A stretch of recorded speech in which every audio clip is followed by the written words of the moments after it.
Deputy chief minister Mallu भट्टी विक्रमार्का ने इस यकीन का इजहार किया कि कांग्रेस तेलंगाना में 12 तक 14 लोकसभा सीटों पर कामयाबी हासिल करेगी। उन्होंने मीडिया से बात करते हुए कहा कि कांग्रेस ज़ेर क़यादत इंडिया इत्तेहाद मरकज़ में बरसर इख्तिदार आएगा। उन्होंने बीजेपी पर बिलवास्ता तनकीद करते हुए कहा कि बाज़ पार्टियों ने इंतखाबात के दौरान अवाम के जज्बात को उभारने की कोशिश की, तहां मुल्क के अवाम हर चीज़ देख रहे हैं। यह अवाम इंडिया इत्तेहाद के साथ है। कांग्रेस ने रियासत में 15 लोकसभा सीटों पर कामयाबी का मिशन तैयार किया था। రాష్ట్రంలో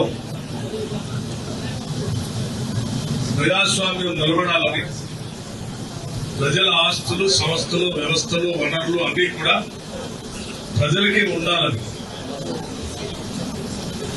ఈ దేశానికే ఉండాలని చెప్పి రాష్ట్ర ప్రజలు దేశ ప్రజలు కూడా పెద్ద ఎత్తున ఈరోజు పోలింగ్లో పాల్గొన్నారు।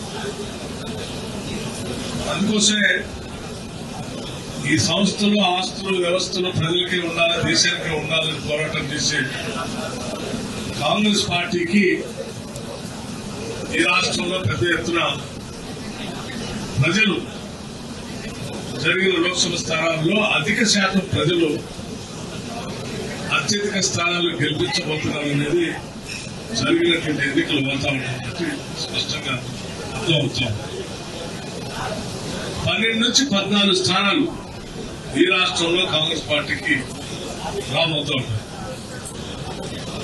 దేశంలో కూడా రాహుల్ గాంధీ గారు చేసినటువంటి కన్యాకుమారి నుంచి కాశ్మీర్ వరకు చేసినటువంటి పాదయాత్ర, మణిపూర్ నుంచి మహారాష్ట్ర వరకు చేసినటువంటి బస్సు యాత్ర, ఈ దేశ జీవన విధానం ఆర్థిక పరిస్థితులు అన్నిటిపైన కూడా స్పష్టత ఇస్తూ